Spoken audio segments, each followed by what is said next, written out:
The billionaire married his doctor without love, until one night her touch destroyed his control. Before we begin, drop a comment telling us which city you're watching from. And once the story ends, don't forget to rate it from 0 to 10. Oh, and make sure to follow our channel for more stories like this. Now, sit back and enjoy every detail. Cassian Vale sat at the head of the mahogany conference table, his steel-gray eyes scanning quarterly reports with the same precision that had built Vale Pharmaceuticals into a global empire. At 38, he had perfected the art of emotional distance. Every handshake calculated, every smile measured, every decision filtered through logic alone. The 12 board members around him spoke in hushed tones about genetic research breakthroughs and patent acquisitions, their voices blending into a familiar symphony of corporate ambition. Then the room tilted. The sensation started as a whisper, a slight tremor in his left hand as he reached for his coffee. Cassian's jaw tightened imperceptibly. Control was everything. Control had gotten him here, to this glass tower overlooking Manhattan, to this life where emotions were liabilities and vulnerability was a currency he refused to spend. Mr. Vale, the Geneva facility is reporting exceptional progress on the neurological compounds. Harrison Webb, his chief financial officer, continued presenting. Oblivious to the war Cassian was fighting against his own body. The tremor spread to his chest.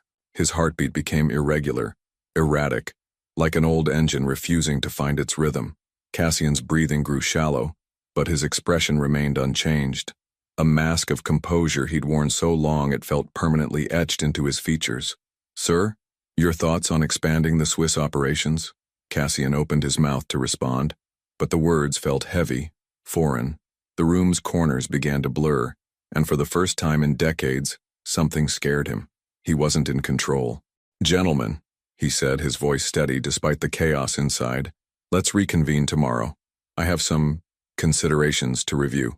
The board members exchanged glances but didn't question him. They never questioned Cassian Vale. He stood, his movements deliberate and measured, and walked to his private office. Only when the door clicked shut did he allow himself to lean against the wall, his palm flat against the cool glass window. Below, Manhattan pulsed with life, millions of people moving through their routines, unaware that 20 floors above, a man who controlled their medications, their treatments, their hope for healing, was quietly falling apart. His assistant, Beverly, knocked softly. "Mr. Vale? Dr. Morrison is here for your annual physical." Cassian straightened. Dr. Morrison had been his physician for 8 years, discreet, efficient, uninterested in small talk. "Perfect. Send him in." "Doctor." Morrison entered with his usual brisk professionalism, black bag in hand. "Cassian, how are we feeling today?" "Fine," Cassian replied, settling behind his desk as if nothing had happened. "Let's make this quick." But as Dr. Morrison checked his blood pressure, Cassian saw something shift in the older man's expression. The reading, the second reading, the third. "Cassian, when did you last take a real vacation?" "Vacations are for people who don't enjoy their work." "And when did you last sleep more than 4 hours consecutively?" Cassian's silence was answer enough. Dr. Morrison set down his stethoscope and looked directly at him. "Your body is shutting down. Blood pressure through the roof, heart rhythm irregular, stress hormones at dangerous levels. This isn't just exhaustion. This is a complete systemic breakdown. Prescribe whatever you need to prescribe." "I'm not prescribing anything. I'm prescribing someone." Cassian's eyes narrowed. "Meaning?" "You need constant monitoring, someone who understands both medicine and discretion, someone who can manage your health without disrupting your image. I don't need a babysitter. You need a doctor, a specific kind of doctor." Dr. Morrison pulled out his phone and scrolled through contacts. "Dr. Sylvie Ashford, clinical medicine with specialization in behavioral health. She's worked with high-profile clients who need medical care without media attention. Brilliant, ethical, and completely uninterested in anything but results." Cassian studied the name on the phone screen. Something about it felt different from the usual parade of specialists who had tried to fix various aspects of his life. "She'll need full access to your routine, your home, your schedule," Dr. Morrison continued. "Think of it as a medical investment. You invest in companies. Now invest in the only asset that actually matters, your ability to stay alive long enough to enjoy what you've built." For a moment, Cassian saw himself through Dr. Morrison's eyes, a man who had spent so long building walls that he'd forgotten to leave himself a way out. "Fine, but she follows my rules." Dr. Morrison smiled grimly as he packed his equipment. Something tells me Dr. Ashford has her own rules, Cassian, and maybe that's exactly what you need. As the door closed behind Dr. Morrison, Cassian stared out at the city again. Somewhere out there was a woman who would soon have access to the life he'd spent decades perfecting in solitude. He reached for his phone to cancel the arrangement, but his hand trembled again, just enough to remind him that for the first time in his adult life he wasn't the one in control. And something deep inside him wondered if that might be the most terrifying thing of all. She had learned to read people in the spaces between their words, and Cassian Vale's silence spoke volumes. Dr. Sylvie Ashford stood in the marble foyer of Vale's penthouse, her medical bag at her feet, and her eyes taking in the pristine environment with clinical detachment. At 31, she had perfected the art of professional invisibility, arriving when needed, observing what others missed, and leaving without disturbing the careful equilibrium of her clients' lives. The penthouse was exactly what she'd expected. Floor-to-ceiling windows, minimalist furniture that looked more like museum pieces than places where humans actually lived, and not a single personal photograph in sight. Everything was controlled, curated, emotionless. It was like standing inside someone's perfectly constructed armor. Dr. Ashford, Cassian's voice came from behind her, deep and measured. She turned and immediately understood why Dr. Morrison had called her personally. Cassian Vale looked like a man at war with himself, impeccably dressed in a charcoal suit that probably cost more than most people's monthly salary, but there were telltale signs of strain around his eyes, a tension in his shoulders that spoke of sleepless nights and too much caffeine. Mr. Vale. She extended her hand for a professional shake, noting the slight tremor he tried to conceal. Dr. Morrison briefed me on your situation. I understand you need discreet medical monitoring. His handshake was firm, controlled, but she felt the elevated pulse through his wrist. Let's be clear about something, Dr. Ashford. This arrangement is temporary. I don't need fixing. I need maintenance. Sylvie almost smiled. She'd heard variations of this speech from executives, politicians, celebrities, people who had convinced themselves that needing help was a sign of weakness rather than wisdom. I don't fix people, Mr. Vale. I monitor medical conditions and provide recommendations based on data. Nothing more, nothing less. Something flickered in his gray eyes. Surprise, perhaps, that she hadn't tried to reassure him or coddle his ego. Good. He gestured toward the living area. Let's discuss terms. As they settled into chairs that felt more like architectural statements than furniture, Sylvie opened her medical bag and retrieved a tablet. I'll need access to your complete medical history, your daily schedule, dietary habits, sleep patterns, and stress triggers. I'll also need to monitor you at regular intervals throughout the day. Define regular intervals. Every 4 hours initially. Blood pressure, pulse, stress markers. Non-invasive but consistent. Cassian's jaw tightened almost imperceptibly. She caught it anyway. You have a problem with being monitored? I have a problem with disruption. Sylvie set down her tablet and looked at him directly. In her experience, the most successful treatment came from establishing boundaries early, not just medical ones, but personal ones. Mr. Vale, I've worked with CEOs who run multinational corporations, politicians who make decisions affecting millions, surgeons who hold lives in their hands. They all have one thing in common. They're terrified that taking care of themselves will somehow diminish their ability to take care of everything else. Cassian leaned back slightly, studying her. And what's your professional opinion on that fear? That it's statistically backward. Neglecting your health doesn't make you stronger. It makes you a liability to everything you've built. For the first time since she'd arrived, she saw something crack in his carefully maintained composure. Not much, just a slight relaxation in his posture, as if he'd been holding his breath and finally allowed himself to exhale. Doctor, Morrison mentioned you specialize in behavioral health. I do. Physical symptoms often have psychological roots. Chronic stress, control issues, perfectionism. They manifest in measurable ways. Elevated cortisol, disrupted sleep cycles, cardiovascular strain. And you think I have control issues? Sylvie glanced around the immaculate penthouse, then back at him. I think you've built a life where everything is predictable, except the one thing that matters most, whether your body will cooperate with your plans.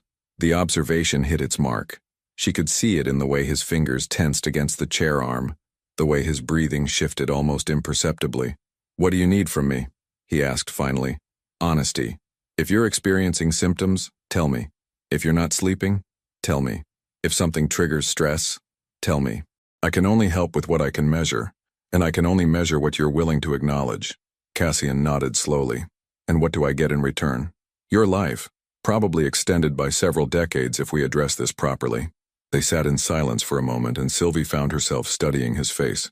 There was something almost vulnerable about the way he was considering her words, as if part of him wanted to trust her, while another part was calculating the risks. There's one more thing, she said, reaching for her medical kit. I'd like to do a baseline assessment now. Heart rate, blood pressure, stress indicators. It'll only take a few minutes. Cassian hesitated, and in that hesitation Sylvie glimpsed something she hadn't expected: fear, not of the medical procedure but of what it might reveal, of what it might mean to let someone this close to the carefully constructed walls he'd built around himself. All right, he said finally, rolling up his sleeve. As Sylvie wrapped the blood pressure cuff around his arm, she noticed the way he held himself completely still, as if movement might betray something he wasn't ready to acknowledge. Her fingers brushed his wrist as she positioned the stethoscope, and she felt him tense at the contact. Relax, she said softly, not looking at his face. This works better if you don't fight it. But as the numbers appeared on her monitor, Sylvie realized that fighting might be the only thing keeping Cassian Vale alive, and learning to stop might be the very thing that could save him. 3 days into their arrangement, Cassian realized that Dr. Sylvie Ashford was quietly dismantling his entire existence. It started with small things. She appeared at precisely 6:47 a.m. for his first checkup. Not 6:45, not 7, but 6:47, as if she had calculated the exact moment his body would be most honest about its condition. She worked silently, efficiently, recording numbers on her tablet while he sat stiffly in his kitchen chair, trying to pretend that having someone witness his morning vulnerability wasn't slowly unraveling him. Your cortisol levels are still elevated, she said on the third morning, removing the blood pressure cuff with practiced precision. Are you sleeping? I sleep. How much? Cassian reached for his coffee. Black, no sugar. The same way he'd been drinking it for 15 years. Enough. Sylvie made a note on her tablet. She didn't push, didn't lecture, didn't offer unsolicited advice. Somehow her silence felt more invasive than questions would have. I'm scheduling your next check for 10:30, she said, packing her equipment. Try to eat something substantial before then. Your blood sugar is inconsistent. After she left, Cassian stood in his kitchen, a monument to unused appliances and takeout containers, and found himself looking at the cabinet where he kept cereal. When was the last time he'd eaten breakfast that didn't come from a coffee shop or a boardroom caterer? He couldn't remember. By 10:30, he had managed half a bowl of oatmeal and was feeling absurdly proud of this minor domestic accomplishment when Sylvie returned. She noticed the empty bowl in the sink immediately. Better, she said, and something in her tone made his chest tighten in a way that had nothing to do with stress. Don't sound so surprised. I'm not surprised, I'm encouraged. She sat across from him at the breakfast bar, her medical equipment spread between them like a bridge he wasn't sure he wanted to cross. Your blood pressure is down 3 points from this morning. Cassian watched her work, noting the way she handled each instrument with the same careful attention he reserved for million-dollar deals. There was something mesmerizing about her focus, the way she seemed to exist entirely in the present moment. Dr. Ashford, Sylvie, she corrected without looking up. We're going to be doing this for a while. Formality is exhausting for both of us. Sylvie. The name felt strange in his mouth, too personal for someone who was supposed to be just another professional service provider. Sylvie, he repeated. Can I ask you something? She glanced up, and he was struck again by how direct her gaze was. No practiced charm, no social maneuvering, just honest attention. Why did you agree to this arrangement? Doctor, Morrison said you usually work with politicians and celebrities. I imagine they're more cooperative than I am. Something shifted in her expression, not quite a smile, but a softening around her eyes. Honestly, because you're the first client who didn't try to charm me during the consultation. Most people find charm effective. Most people aren't treating someone whose job is to see through facades. She capped her pen and looked at him directly. You didn't pretend to be interested in getting better. You didn't make promises about lifestyle changes you had no intention of keeping. You were just honest about not wanting help. And that appealed to you? It told me you might actually be ready for help, even if you don't know it yet. Cassian felt something uncomfortable twist in his chest. You think I need help? I think you've spent so long taking care of everyone else's needs, shareholders, employees, the global pharmaceutical market, that you've forgotten how to recognize your own. The observation hit too close to something he'd been avoiding for years. He stood abruptly, moving to the window where Manhattan stretched out below them, busy and anonymous and safely distant. My needs are simple. Make money, maintain control, stay alive long enough to do both effectively. And what about connection? The word hung in the air between them like a challenge. Connection is a luxury I can't afford, or a necessity you've been afraid to acknowledge. Cassian turned to face her, and found her watching him with that same clinical attention she brought to reading his vital signs. But there was something else there too, something that looked almost like compassion. You don't know anything about my life, Sylvie. I know you live in a penthouse designed for entertaining that shows no evidence anyone has ever been entertained here. I know you have a kitchen that could serve 20 people, and you eat takeout alone. I know you've built an empire helping other people heal, and you're slowly killing yourself in the process. Her words cut through him with surgical precision, exposing truths he'd spent years carefully concealing even from himself. Maybe, he said quietly, that's exactly the way I want it. Sylvie packed her equipment in silence, but just before she left, she paused at the door. Cassian? He looked up. Wanting to be alone and needing to be alone are two very different things. I'll see you at 2:30.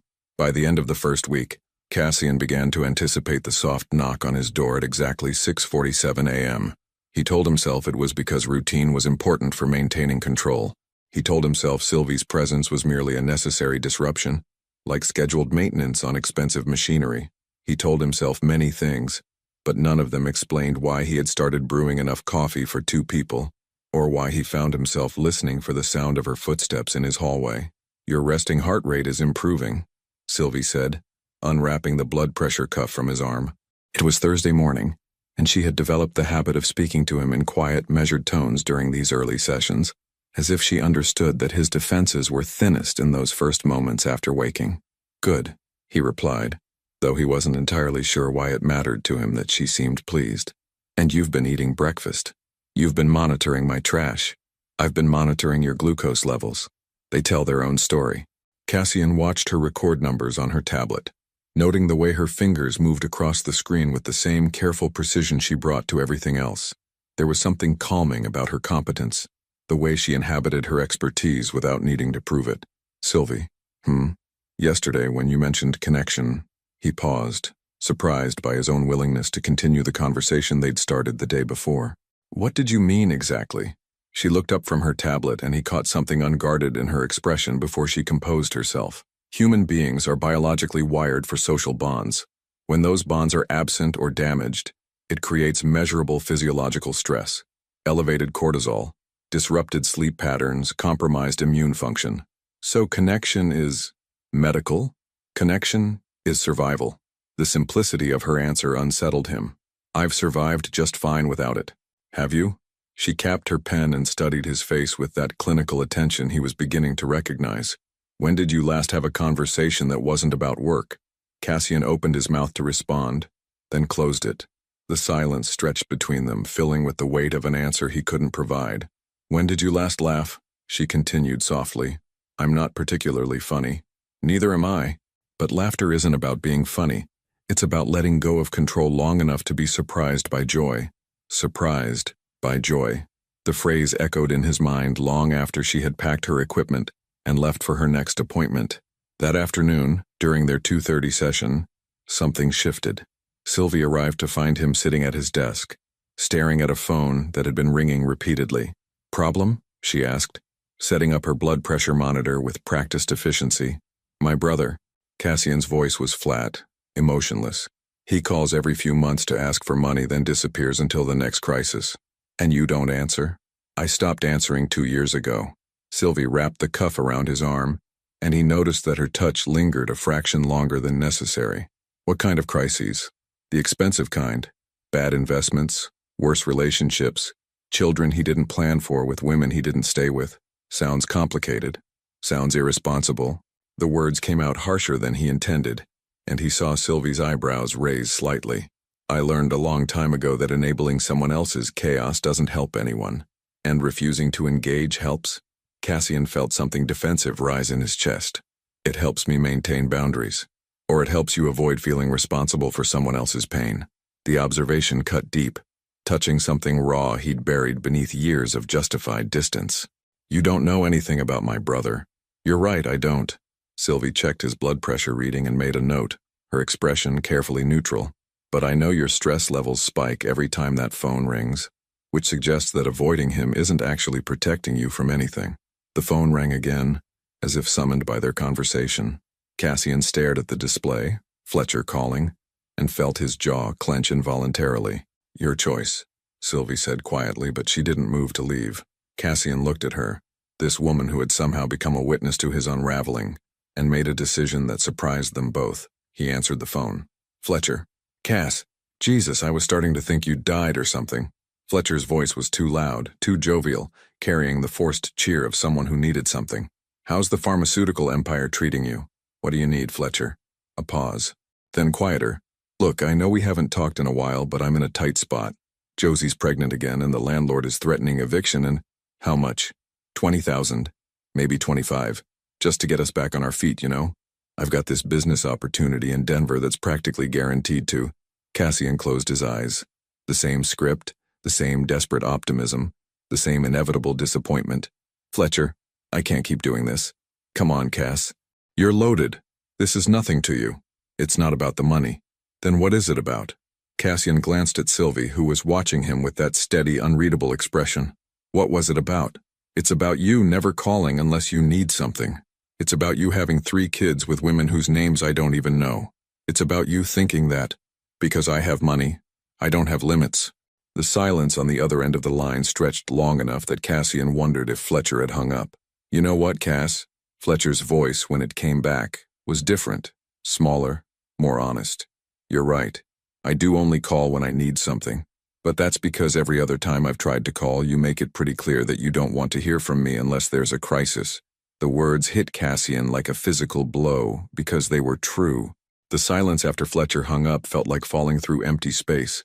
Cassian sat holding the phone, staring at the black screen as if it might offer some explanation for the hollow ache spreading through his chest.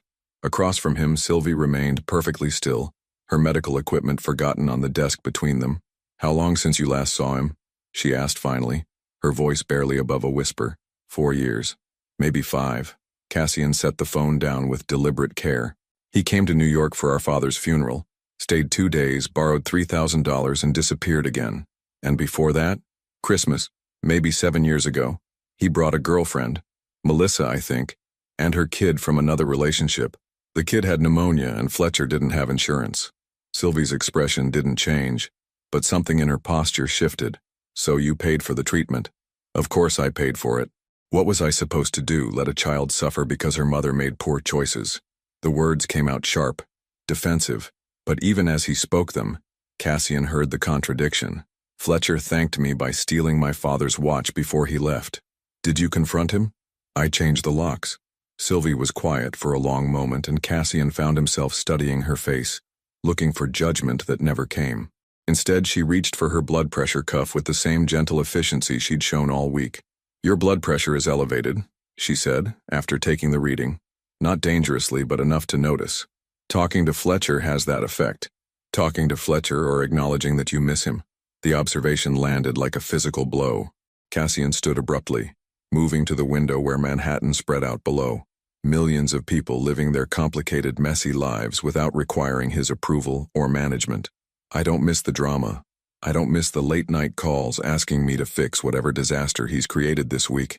I don't miss being treated like an ATM with a heartbeat. But you miss your brother? Cassian's reflection in the window looked back at him. Successful, composed, utterly alone. Fletcher stopped being my brother the day he decided I was more useful as a bank than as family. And when did you decide the same thing about him? The question hung in the air like an accusation, because they both knew the answer. Somewhere along the way, Cassian had stopped seeing Fletcher as a person and started seeing him as a problem to be solved or avoided. When had that happened? When Fletcher dropped out of college? When he got arrested for drunk driving? When he called crying about his first bankruptcy? It's easier, Cassian said finally. Disappointing people is harder than avoiding them entirely. Easier for who? For everyone. Sylvie stood and moved to stand beside him at the window, close enough that he could smell the faint scent of her soap. Something clean and uncomplicated that reminded him of rain. "Can I tell you something about my work?" she said, her voice soft. "The clients who scare me most aren't the ones having panic attacks or breaking down in my office. They're the ones like you, people who have become so good at managing everyone else's expectations that they've forgotten how to have any of their own." Cassian turned to look at her, and was surprised by the sadness in her eyes. "You want to know what I think happened with Fletcher?" she continued. "I think somewhere along the way you both decided it was safer to play roles than to be brothers. He plays the screw-up who needs saving. You play the successful one who's above needing anything. And now you're both trapped in a script neither of you knows how to rewrite. Some scripts can't be rewritten. Some scripts need to be burned and started over."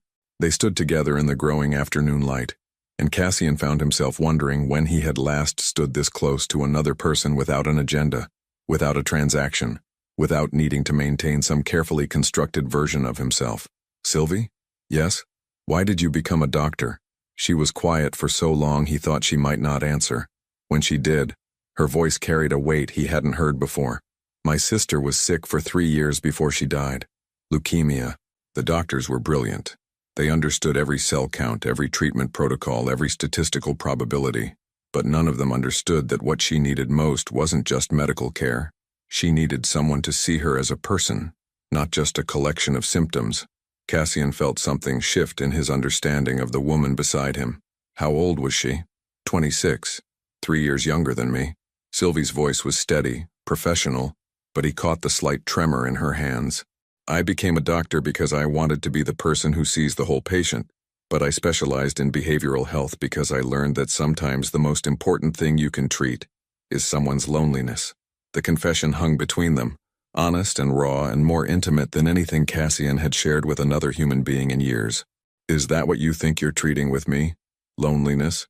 Sylvie turned to face him fully, and for the first time since they'd met, he saw something vulnerable in her expression. "I think you're so afraid of being disappointed by people that you've convinced yourself you don't need them. But your body tells a different story, Cassian. Every elevated heart rate, every sleepless night, every stress response, they're all asking for the same thing. What's that? Connection. The kind that doesn't require you to be perfect first." Something had changed between them, and Cassian felt it in every interaction that followed. It started with small things. The way Sylvie lingered an extra moment after completing his morning assessment, her fingers warm against his wrist as she counted his pulse. The way he found himself asking questions that had nothing to do with his medical condition, about her coffee preferences, about the book she was reading during breaks, about whether she missed working in a traditional hospital setting. "You're stalling," she said on Tuesday morning, week 2, as he took an unusually long time rolling up his sleeve for the blood pressure cuff. "I'm preparing. For a routine procedure you've done 12 times? Cassian looked at her, really looked at her, and felt something dangerous stir in his chest. Sylvie had tied her dark hair back in a simple ponytail, and there was a small coffee stain on her white coat that she probably didn't know was there. She looked real in a way that made his carefully controlled world feel suddenly artificial. "Sylvie." "Yes?" "What you said yesterday, about connection without perfection." He paused, surprised by his own willingness to continue this conversation. "Do you actually believe that's possible?" She wrapped the cuff around his arm with practiced efficiency, but he caught the slight hesitation in her movements. "For most people? Yes. But not for everyone. Not for people who've spent their entire lives believing that being needed is the same thing as being loved." The observation hit too close to home. Cassian closed his eyes as she inflated the cuff, focusing on the familiar pressure around his arm rather than the unfamiliar pressure building in his chest. "And what about people who've spent their entire lives believing that needing someone makes them weak? That's a harder pattern to break," she said quietly, "but not impossible." When she removed the cuff, her fingers brushed against his forearm, a contact that should have been purely professional, but felt charged with something electric. Cassian opened his eyes to find her watching him with an expression he couldn't quite read. "Your blood pressure is normal," she said, but her voice was softer than usual. "Good. Your pulse is elevated. Is that a problem?" Sylvie's gaze held his for a moment longer than necessary. "That depends on what's causing it." The question hung between them, loaded with implications neither of them was ready to acknowledge. Cassian felt himself leaning slightly forward, drawn by something he didn't want to name, when Sylvie's phone buzzed with an incoming text. She glanced at the screen and immediately stepped back, her professional mask sliding back into place. "I need to take this," she said, moving toward the window. "It's about a patient." Cassian watched her walk away, noting the tension in her shoulders, the way she held herself when she thought he wasn't paying attention. Whatever the text said, it wasn't good news. "Dr. Pembroke?" Sylvie's voice was carefully controlled, but he caught the slight tremor underneath. "Yes, I received your message about Mrs. Chen." Mrs. Chen.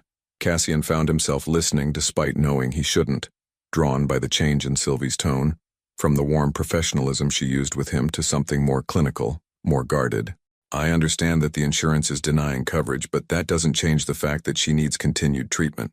A pause, longer this time. "No, I cannot recommend discontinuing care simply because the family can't afford to pay out of pocket." Cassian felt something shift inside him as he listened to Sylvie advocate for a patient who couldn't advocate for herself. This was what he'd built his empire on, making medications accessible, ensuring that financial barriers didn't prevent people from getting the care they needed. But somewhere along the way, he'd forgotten what it looked like when someone fought those battles one patient at a time. "I'll cover the difference myself if necessary," Sylvie said, her voice firm despite the slight shake in her hands. Mrs. Chen has been making progress, and abandoning treatment now would be unconscionable.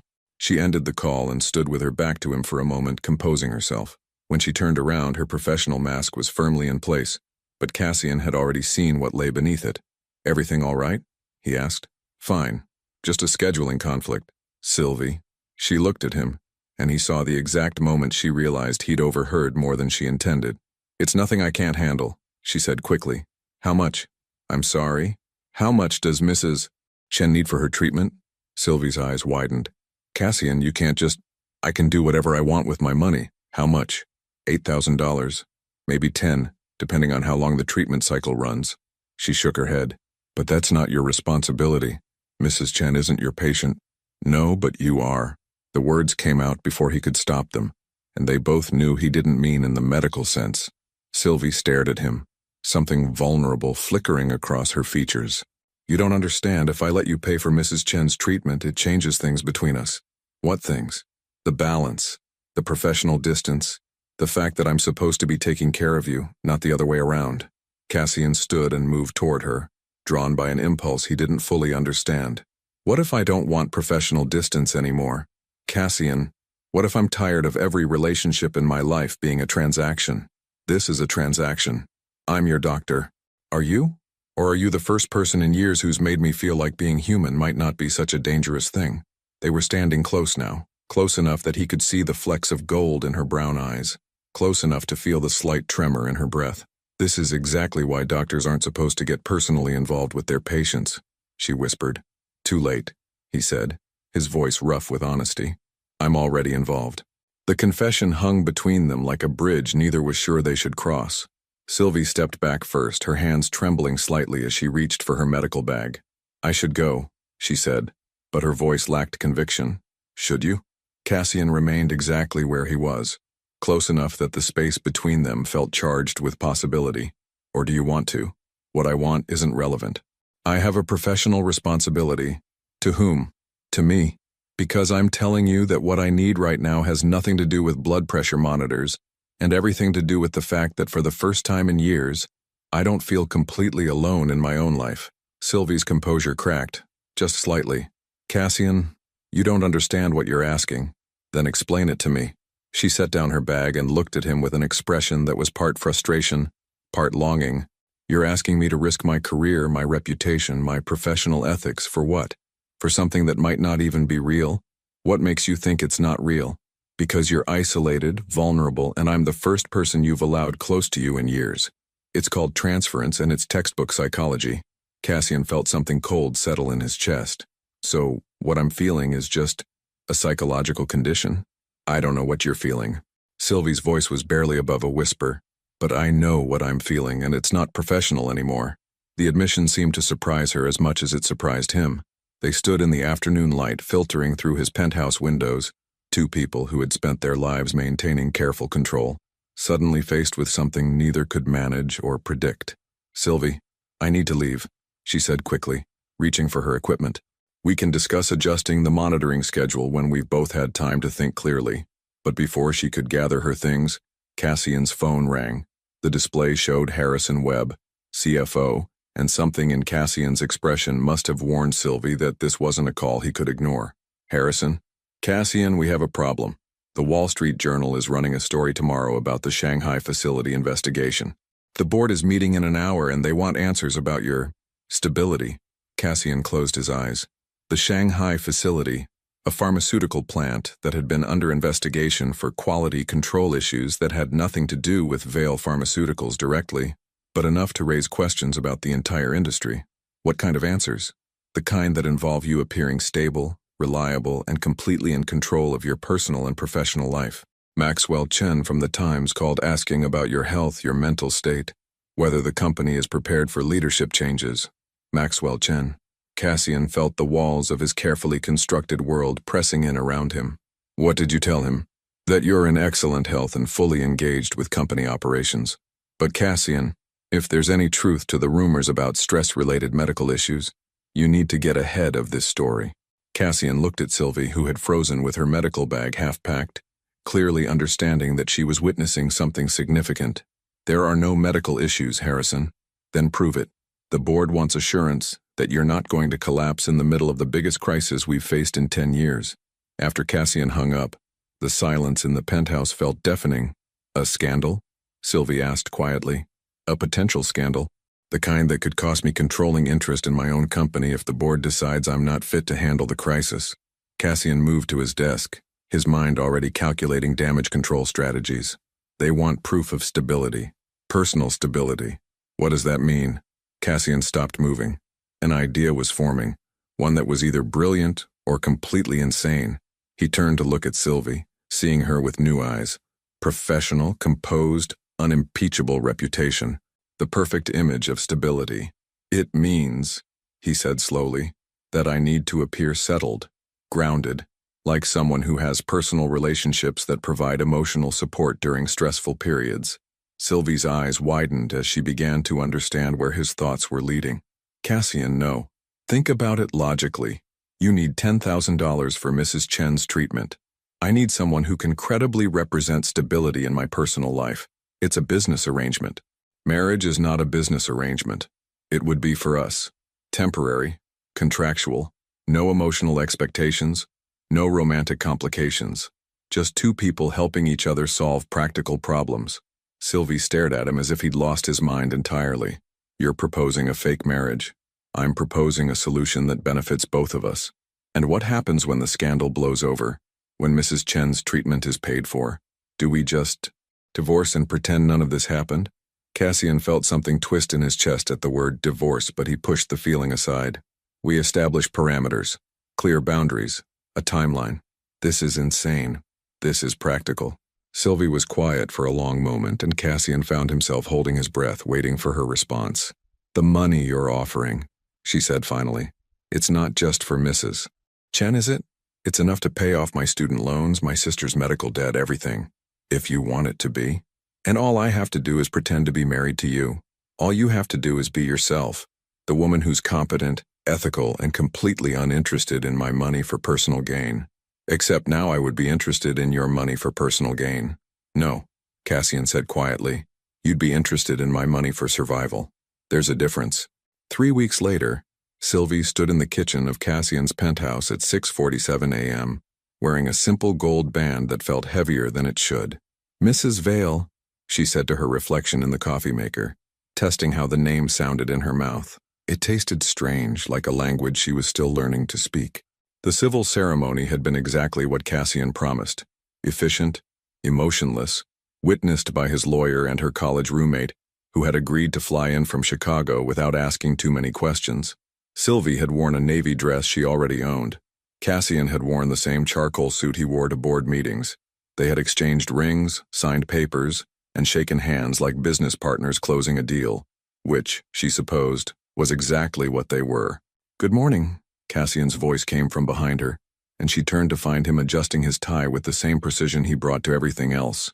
3 weeks of marriage hadn't changed his morning routine.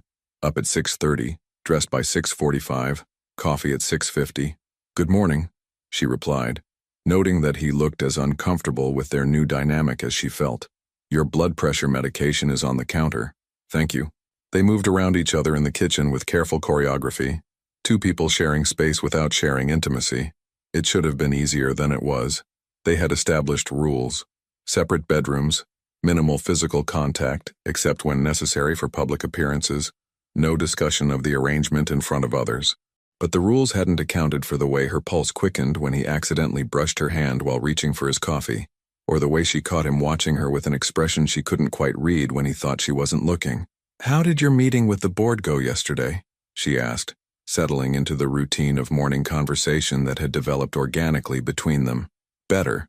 The marriage announcement helped with the stability concerns. Cassian paused, cup halfway to his lips. Harrison said the Journal dropped the speculation about my health once they learned I'd gotten married. Apparently, men in committed relationships are statistically less likely to have stress-related breakdowns. Statistics, Sylvie murmured. How romantic. Something flickered in Cassian's expression. Humor, maybe, or irony. Is that what this is missing? Romance? The question caught her off guard, partially because of how it sounded when he said it, and partially because she'd been wondering the same thing. It's missing authenticity, she said finally. When we're in public, we look like strangers pretending to be married. We are strangers pretending to be married. Are we? Sylvie set down her coffee and looked at him directly. Because I know that you have nightmares about your brother. I know that you check your phone every morning hoping Fletcher might have called even though you never answer when he does. I know that you donated $50,000 to the children's hospital where Mrs. Chen is being treated, not just the $10,000 for her specific care. Cassian's jaw tightened almost imperceptibly. You weren't supposed to find out about the donation. Your accountant called to confirm the tax deduction paperwork.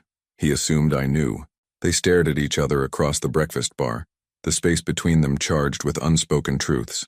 Why did you say yes? Cassian asked suddenly. To the marriage proposal? To all of it. The monitoring, the living arrangement, the fake marriage. You could have found other ways to pay your debts. Sylvie was quiet for a long moment, considering how much honesty their arrangement could handle. Because you were dying, she said finally. The medical condition wasn't life-threatening. Not the medical condition, the isolation. I've seen what it does to people, the way they start to disappear from their own lives piece by piece until there's nothing left but the functions they perform for other people. Cassian's coffee cup made a soft clink as he set it down. And you thought marrying me would fix that? I thought giving you a reason to care about someone else's well-being might remind you to care about your own, even if that someone doesn't actually care about you. The question hung between them like a challenge, and Sylvie felt something shift in her chest, something dangerous and honest and completely contrary to their carefully negotiated boundaries. Who says I don't care about you? Cassian went very still. Our agreement specifically stated, our agreement was about sexual involvement and romantic expectations. It didn't say anything about caring. Caring is dangerous. More dangerous than what we're doing now? Pretending that living together, sharing meals, falling asleep to the sound of each other's breathing in the next room, pretending that none of that matters? Cassian stood abruptly, moving to the window where Manhattan spread out below them like a circuit board of lights and possibilities. It's not supposed to matter, but it does. Yes, he said quietly, his back still turned to her. It does. Sylvie felt her heart do something complicated in her chest. This was exactly what she'd been afraid of, the moment when their careful arrangement revealed itself to be built on something much more fragile and real than either of them had wanted to acknowledge. Cassian, don't. His voice was rough. Don't make this more complicated than it already is. What if it's supposed to be complicated? He turned to face her, and she saw something raw and unguarded in his expression that made her breath catch. What if, she continued, we stopped pretending that this is just business? Because, Cassian said, his voice barely above a whisper, if we stop pretending, I might start hoping for something I can't afford to lose. That night, Cassian couldn't sleep. He lay in his bed, their bed technically, though they had maintained the fiction of separate rooms, listening to the soft sounds of Sylvie moving through the penthouse. At 2:17 a.m., he heard her footsteps in the hallway. At 2:23, the refrigerator door opening and closing. At 2:31, the soft scrape of a chair being pulled across the kitchen floor. By 2:45, he gave up pretending he could ignore whatever was keeping her awake. He found her sitting at the breakfast bar, still wearing the oversized Columbia Medical School t-shirt she used as pajamas, her hands wrapped around a mug of tea that had clearly gone cold. Her medical textbook was open in front of her, but she wasn't reading. "Can't sleep?" he asked softly. She looked up, startled. "Did I wake you?" "No." He moved to the coffee maker, needing something to do with his hands. "I was already awake." "Nightmares?" The question was gentle, matter of fact, the way she asked about his blood pressure or his stress levels. But there was something different in her tone tonight. Less clinical, more personal. "Not exactly." Cassian leaned against the counter, studying her face in the dim light. "What about you? Medical emergency?" Sylvie closed her textbook and looked at him with an expression he couldn't quite read. "I got a call from Dr. Pembroke earlier, about Mrs. Chen. Is she all right?" "She's doing well. Better than expected, actually. The treatment is working faster than anyone predicted." Sylvie's voice was steady, but there was something underneath it. Relief, maybe, or gratitude. "He wanted to thank you for the donation." Cassian felt uncomfortable with the gratitude, the way he always did when people tried to make his money into something heroic. It was just money. It was her life. It was a tax write-off. "Stop." Sylvie's voice was sharper than usual, and it made him look at her more closely. "Stop diminishing everything good you do as if caring about people makes you weak." "I didn't say it made me weak. You didn't have to. You do this thing. Whenever someone acknowledges something kind or generous you've done, you find a way to make it about business or strategy or anything, except the fact that you actually give a damn about other people." Cassian felt something defensive rise in his chest. "And what if I do? Give a damn, I mean. What difference does it make?" "It makes all the difference." Sylvie stood, moving closer to him. "It means that everything we've been doing, this marriage, this arrangement, this careful dance around pretending we don't affect each other, it's all been built on a lie." "What lie?" "That you don't know how to love people. That you're incapable of real connection. That you're safer keeping everyone at a distance." The words hit him like physical blows, each one finding a target he'd thought was well protected. "Maybe I am safer at a distance." "Safer for who?" "For everyone." Cassian's voice came out rougher than he intended. "Do you know what happened the last time I let someone matter to me? Really matter?" Sylvie waited, not pushing, just present. "My father," he said finally. "I was 28 when he was diagnosed with pancreatic cancer. 6 months to live, they said. I threw everything I had at it. Experimental treatments, clinical trials, the best doctor's money could buy. I managed his care like a military campaign. What happened? He lived 2 years longer than anyone expected. 2 years of surgeries and chemotherapy and medical procedures that probably caused more suffering than they prevented. And at the end, when he was dying anyway, he looked at me and said," Cassian's voice broke slightly, "He said he wished I had spent less time trying to save him and more time just being with him." Sylvie moved closer, close enough that he could smell the faint scent of her shampoo. "So you decided it was easier not to care about anyone." "I decided it was safer not to try to save anyone. But that's not what you did with Mrs. Chen. You didn't try to save her. You just helped her access the care she needed. That's different." "How?" Cassian looked at her, this woman who had somehow become the center of his carefully controlled world, and felt something crack inside his chest. "Because Mrs. Chen was your patient, and He stopped, the words caught in his throat. "And you what?" "And I care about you," he said, the admission torn from somewhere deep inside him. "I care about you more than I've cared about anything in years, and it terrifies me." Sylvie went very still. "Cassian, I know it wasn't part of our agreement. I know it complicates everything, but I can't pretend anymore that this is just business, that you're just my doctor, that having you in my life doesn't matter."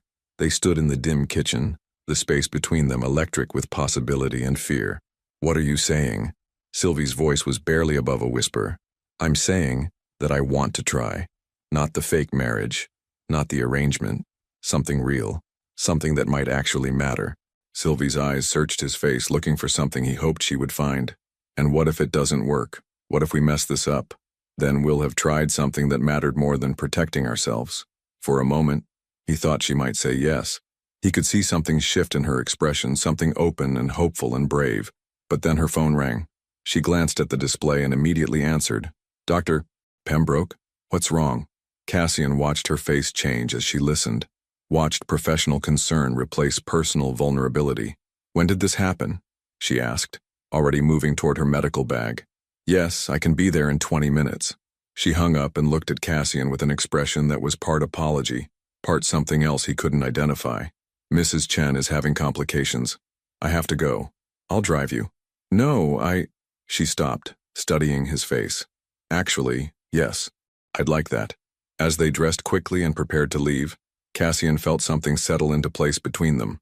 Not resolution exactly, but recognition. They were no longer pretending this was just an arrangement. Whatever happened next, it would be real. The hospital corridors at 3 a.m. felt like a different world. Quieter, more intimate, stripped of the daytime chaos that usually filled these spaces with urgency and noise. Cassian followed Sylvie through the maze of hallways, watching the way she moved with purpose and familiarity through an environment that was foreign to him. This was her world, the place where she belonged, where she made a difference that could be measured in heartbeats and recovery rates and families who got to keep the people they loved. Mrs. Chen is in room 314, Dr. Pembroke said when they reached the cardiac unit. He was a tall, graying man who looked like he'd been awake for too many consecutive hours. Her vitals destabilized around midnight. We've managed to stabilize her, but he glanced at Cassian uncertainly. He can hear this, Sylvie said firmly. What's her status? The treatment appears to have triggered an autoimmune response. Her body is rejecting the very medication that was helping her. We need to adjust the protocol, but that means starting over with a different approach. More expensive, longer treatment cycle, and honestly, less certainty about outcomes. Cassian felt Sylvie go very still beside him. How much more expensive? Another 20,000. Potentially more depending on how she responds. I see. Sylvie's voice was professionally neutral, but Cassian could see the tension in her shoulders, the way her hands clenched slightly at her sides. Dr. Ashford, you should know that the family is considering discontinuing treatment. They're grateful for what you've already made possible, but they can't ask for more help and they can't afford. They're not discontinuing treatment, Cassian said quietly. Both doctors turned to look at him. Whatever the cost is, whatever she needs, handle it. Send the bills to my office. Dr. Pembroke blinked. Mr. Vale, that's incredibly generous. But you don't even know Mrs. Chen. No, Cassian said, his eyes on Sylvie's face. But I know Dr. Ashford. And if she thinks Mrs. Chen deserves a chance, that's enough for me. For a moment, the only sound in the hallway was the distant beep of monitors and the soft hum of fluorescent lights. Can we see her? Sylvie asked finally. Mrs. Chen was sleeping when they entered her room, her small frame dwarfed by the hospital bed and the array of machines monitoring her vital signs. Her daughter sat in the chair beside the bed, holding her mother's hand. Dr. Ashford, the daughter, Lily, Cassian remembered from their previous conversations, stood quickly. Thank you for coming so late. I know you didn't have to. Of course I had to, Sylvie said gently, moving to check Mrs. Chen's chart. How is she feeling? Tired, scared, but fighting. Lily looked between Sylvie and Cassian. Dr. Pembroke said there might be additional costs for the new treatment protocol. There won't be any additional costs to your family, Cassian said. Focus on taking care of your mother. Lily's eyes filled with tears. I don't understand. Why would you? You don't even know us. Cassian glanced at Sylvie, who was watching him with an expression he couldn't quite read. Because Dr. Ashford believes your mother's life is worth fighting for, he said simply. And I've learned to trust her judgment. After they left the hospital, they drove through the empty streets of Manhattan in comfortable silence. It wasn't until they were back in the elevator up to the penthouse that Sylvie finally spoke. You didn't have to do that. Yes, I did. $20,000, possibly more, for a woman you've never met. Cassian studied their reflection in the elevator's mirrored walls. Two people who looked like they belonged together, who had somehow found their way to something that felt like home. It's not about Mrs. Chen, he said quietly. Then what is it about? The elevator doors opened and they walked into the penthouse together. But instead of going to their separate rooms, they both stopped in the living room, neither quite ready for the night to end. It's about you, Cassian said finally. It's about the fact that you stayed awake worrying about a patient's financial situation. It's about the way you advocate for people who can't advocate for themselves. It's about the fact that you made me remember what it feels like to care about something other than profit margins and market share. Sylvie moved closer to him, her eyes searching his face. And it's about the fact that I'm tired of pretending this is just an arrangement, he continued, his voice rough with honesty. I'm tired of separate bedrooms and professional boundaries and pretending that having you in my life hasn't changed everything about who I am. They were standing close now, close enough that he could see the gold flecks in her brown eyes, close enough to count her eyelashes if he wanted to. Cassian, she whispered, and there was something in her voice that made his breath catch. "Tell me to stop," he said, reaching up to touch her face. "Tell me this is still just business and I'll go back to my room and we'll pretend this conversation never happened." Instead of answering, Sylvie placed her hand over his, pressing his palm against her cheek. "What if I don't want you to stop?" The question hung between them for a heartbeat, and then Cassian was kissing her. Not the careful, controlled kiss of someone trying to maintain distance, but the desperate, honest kiss of someone who had been holding back for too long. Sylvie kissed him back with equal intensity, her hands fisting in his shirt, pulling him closer. All the careful boundaries they had constructed, all the professional distance they had maintained, all the pretense that this was just an arrangement, everything dissolved in the space between one heartbeat and the next. When they finally broke apart, both breathing hard, Cassian rested his forehead against hers. "This changes everything," he said. "I know. Our agreement, the marriage, the professional relationship. I know. Are you sure?" Sylvie looked at him with eyes that were clear and certain and completely unafraid. "I've never been more sure of anything in my life," and for the first time since his father's death, Cassian allowed himself to hope that caring about someone might not destroy him. It might actually save him.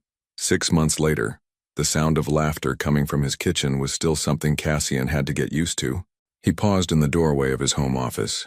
Their home office now, he corrected himself, noting Sylvie's medical journals stacked neatly beside his pharmaceutical reports, and listened to the conversation happening in the next room.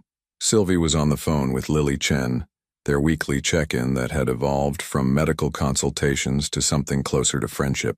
"She's doing so well," Sylvie was saying, her voice bright with genuine joy. "The new treatment protocol is working better than anyone expected. Dr. Pembroke thinks she'll be ready to go home next week." Cassian smiled, remembering the day 3 weeks ago when Mrs. Chen had finally turned the corner. Sylvie had cried in the hospital hallway, tears of relief and exhaustion and pure, overwhelming gratitude. He had held her while she sobbed, and for the first time in his life, being needed by someone hadn't felt like a burden. "Tell her I'll stop by tomorrow," Sylvie continued. "And Lily, you don't have to keep thanking me. Taking care of people is what I do." When she hung up, Cassian found her standing at the kitchen window, looking out at Central Park, where autumn was painting the trees in shades of gold and red. She was wearing one of his old Columbia t-shirts and a pair of jeans, her hair pulled back in a messy ponytail. She looked nothing like the composed professional woman who had first walked into his penthouse 6 months ago, and everything like home. "Good news?" he asked, wrapping his arms around her from behind. "The best news. Mrs. Chen gets to go home to her garden and her terrible soap operas and her daughter's terrible cooking." Sylvie leaned back against his chest. "How was your call with Fletcher?" The weekly phone calls with his brother were still complicated, still sometimes frustrating, but they were happening. That alone felt like a miracle. "He's thinking about moving to Portland. Says he wants to try something new, maybe get into sustainable farming." Cassian rested his chin on top of Sylvie's head. "I told him if he's serious, I'll help him find a program." "That's wonderful. We'll see. Fletcher's gotten serious about a lot of things over the years. But this time you're not writing him off before he's even started." It was true. Something had shifted in Cassian's ability to hope for his brother, to believe that people could change and grow and surprise you with their capacity for better choices. He suspected Sylvie had something to do with that shift. "The board meeting went well," he said, changing the subject. "They approved the new accessibility initiative." Sylvie turned in his arms, her eyes bright with interest. "All of it? All of it? Subsidized medications for low-income patients, expanded clinical trial access, partnerships with community health centers." Cassian tucked a strand of hair behind her ear. "Harrison thinks I've gone soft." "Have you?" "Completely." She laughed, the sound filling the space between them with warmth. "Good. Soft looks good on you." They had been married for real now for 2 months. A small ceremony in the hospital chapel where Mrs. Chen was being treated, witnessed by Lily and Dr. Pembroke, and a handful of other people who had become their chosen family. Sylvie had worn a simple white dress that she'd bought at a department store. Cassian had worn the same suit from their first wedding, but this time when he'd said, "I do," he'd meant it with every fiber of his being. "I have something to show you," Sylvie said, pulling away from him with a mysterious smile. She led him to the dining room table where she had spread out architectural drawings, detailed plans for what looked like a medical facility. "What is this?" "A proposal. For a community health center in Queens, specializing in behavioral health services for underserved populations." Sylvie's voice carried the same excited energy he'd seen when she talked about challenging cases or breakthrough treatments. I want to leave the private practice world. I want to do something that matters. Cassian studied the drawings, noting the careful attention to detail, the way the space was designed to feel welcoming rather than clinical. This would be expensive to start up. I know. That's why it's just a proposal right now. A dream, really. How expensive? Sylvie named a figure that would have seemed astronomical to most people, but felt perfectly reasonable to Cassian when weighed against the light in her eyes as she talked about it. Consider it funded, he said simply. Cassian, you can't just... I can do whatever I want with my money, and what I want is to watch you change the world, one patient at a time. Sylvie stared at him, and he saw the exact moment she realized he was completely serious. You would do that? Fund an entire medical center because I asked? I would do that because it matters to you, and what matters to you matters to me. Cassian pulled her closer, marveling at how natural it felt to say the words. Besides, I've learned something important over the past few months. What's that? That the best investments aren't the ones that make the most money. They're the ones that make the most difference. Later that evening, as they lay in bed, in their bedroom, with their life spread out around them in the form of shared books and medical journals and coffee mugs that never quite made it back to the kitchen, Sylvie traced lazy patterns on Cassian's chest. Do you ever regret it? She asked quietly, giving up the careful distance, the emotional control, the safety of not caring about anyone. Cassian thought about the question seriously. His life was messier now, more complicated. He worried about Mrs. Chen's recovery, about Fletcher's next phone call, about whether Sylvie was happy, about whether he was capable of being the partner she deserved. His heart rate was probably less stable than it had been 6 months ago, but his actual heart, the metaphorical one he'd spent years protecting, felt stronger than it ever had. Never, he said finally. Do you regret agreeing to that fake marriage proposal from a control-freak billionaire who didn't know the difference between being needed and being loved? Never, she replied without hesitation, though I should probably mention that I knew the difference from the beginning. What do you mean? I mean, I never thought you didn't know how to love people, Cassian. I thought you were afraid to let yourself be loved by them. The observation settled into him like a truth he'd been avoiding for years. And now I think you've figured out that being loved doesn't make you weak. It makes you brave enough to love back. Outside their bedroom window, Manhattan pulsed with its endless rhythm of life and possibility. Somewhere in the city, Mrs. Chen was sleeping peacefully in her hospital bed, counting down the days until she could go home. Somewhere else, Fletcher was probably staying up too late, planning his next fresh start with the kind of optimism that used to annoy Cassian, but now just made him hopeful. And here, in this bed, in this life they had built from what had started as a business arrangement, Cassian felt something he had never expected to feel, completely, perfectly at peace. Sylvie? Thank you. For what?